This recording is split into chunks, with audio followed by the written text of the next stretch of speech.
বাংলাদেশ থেকে আধিপত্যবাদীদেরকে বিতাড়িত করব, বাংলাদেশ একটা ইনসাফের রাষ্ট্র কায়েম করব। কিন্তু আল্লাহ আমার সেই চাওয়াকে অপূর্ণ রেখেছেন। এক হাদি চলে গিয়েছেন, বাংলার আনাচে লক্ষ লক্ষ হাদি আমি দেখতে পাচ্ছি। ভাইরা আমার, মাহমুদ স্যার বলছিলেন শুধু নারায়ে তাকবীর স্লোগান দিয়ে হাদির অসমাপ্ত বিপ্লবকে সমাপ্ত করা যাবে না। হাদি হতে হলে আপনাকে পড়াশোনা করতে হবে, হাদি হতে হলে আপনাকে যোগ্য হতে হবে। মাহমুদ স্যার একটা পত্রিকার কথা বলেছিলেন, ওসমান হাদির এক ভিডিও দেখবেন, প্রথম আলো অফিসের সামনে দিয়ে মানুষ যখন বিক্ষোভ করছিল, বিভিন্ন মিডিয়া ওসমান হাদির কাছে প্রতিক্রিয়া জানতে চাইছেন। ওসমান হাদি বলছেন, এই প্রথম আলো আর ডেইলি অফিসের সামনে আপনাদেরকে কে যেতে বলেছে? আপনারা প্রথম আলো এবং ডেইলি স্টারের চেয়ে আরো 10টা পত্রিকা তৈরি করেন। আপনার পত্রিকা যদি প্রথম আলোর চেয়ে ভালো হয়, তাহলে প্রথম আলো হবে 11 নম্বর পত্রিকা। ভাইরা আমার, মেসেজ ক্লিয়ার। আপনি যদি প্রথম আলোর চেয়ে আরো 10টা পত্রিকা তৈরি করতে পারেন, আপনি যদি বাংলাদেশে শত শত যোগ্য সাংবাদিক তৈরি করতে পারেন, তাহলে আমাদের আর কোনো পত্রিকা অফিসে গিয়ে ভাঙচুর করতে হবে না। ওসমান হাদি এক কওমি মাদ্রাসার প্রোগ্রামে যে বলেছিলেন, এদেশের 90% মুসলমান, কিন্তু রাষ্ট্র ক্ষমতার তাদের কাছে 9%ও নাই। ভাইরা আমার, ওসমান হাদির শাহাদাতের পরে আমি এইটা খুব বাস্তবতার মুখোমুখি। আমরা যারা ওসমান হাদির জন্য জীবন দিতে চাই, আমরা যারা ওসমান হাদির বিপ্লবকে বাঁচিয়ে রাখতে চাই, ওসমান হাদির মতো মানুষকে হত্যা করার পরও যদি আমরা ঘাতকদের বিচারের মুখোমুখি করতে না পারি, তাহলে আমাদের এই আবেগ, আমাদের এই চোখের পানি, এগুলো মূল্যহীন।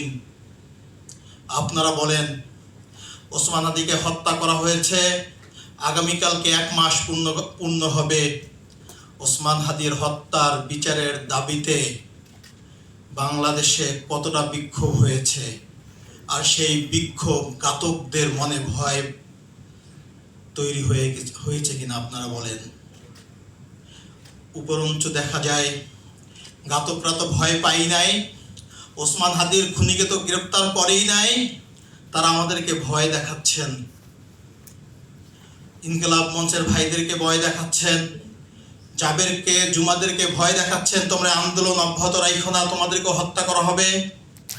অসংখ্যবার আমাকে থ্রেট দেওয়া হয়েছে, শুধু আমাকে হত্যা করা হবে না, আমার সন্তানকেও হত্যা করা হবে যদি আমি ওসমান হাদির বিচারের দাবিতে সোচ্চার থাকি। ভাইরা আমার, 2-3টা বিষয় আমি খুব ক্লিয়ার করে বলতে চাই আপনাদের।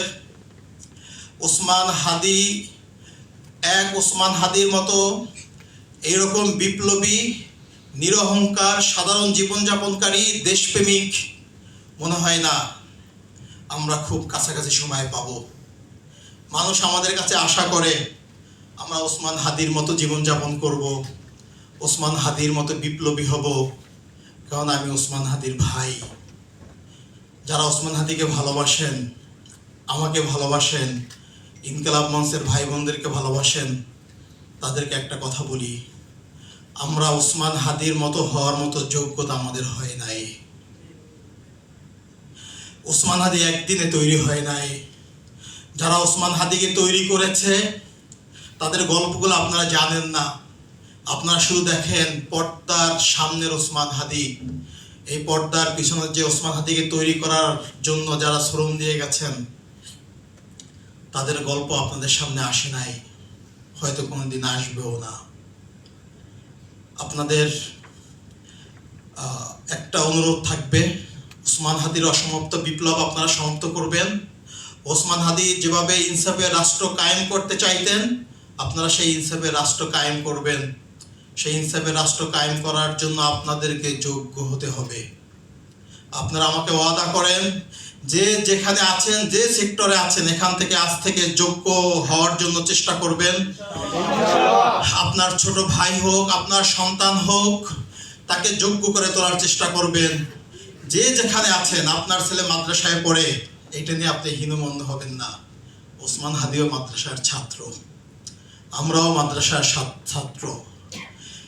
বাংলাদেশের 90% মানুষ মুসলমান, আমরা মাদ্রাসায় পড়বো, এটা আমাদের ধর্মীয় দৃষ্টি থেকে শুধু নয়, এটা আমাদের কালচার। ওসমান হাদি বলতেন, ধর্ম এদেশের ইসলাম আমার কাছে ধর্ম না, ইসলাম হচ্ছে আমাদের কালচার। আমি গ্রাম থেকে উঠে আসা সন্তান, আমি ছোটকালে দেখেছি ফজরের পরে আমরা মক্তবে যেতাম। আমার আব্বাকে দেখতাম ফজরের পরে সে মানুষের কাছে কাছে যেতেন, তার সন্তানকে যাতে মক্তবে পাঠায়। আমাদের এইজের বা আমাদের ছোটবেলায় যারা বড় হয়েছে, অসংখ্য মানুষ হয়তো তাদের প্রথম হাতেখড়ি হয়েছে মক্তবে। এটা আমাদের দেশের কালচার ছিল। আপনি যদি ইসলামকে ভালোবাসেন, তাহলে আপনি ইনসাফ প্রতিষ্ঠা করেন। ওসমান বলতেন, ইনসাফ যদি প্রতিষ্ঠা হয়,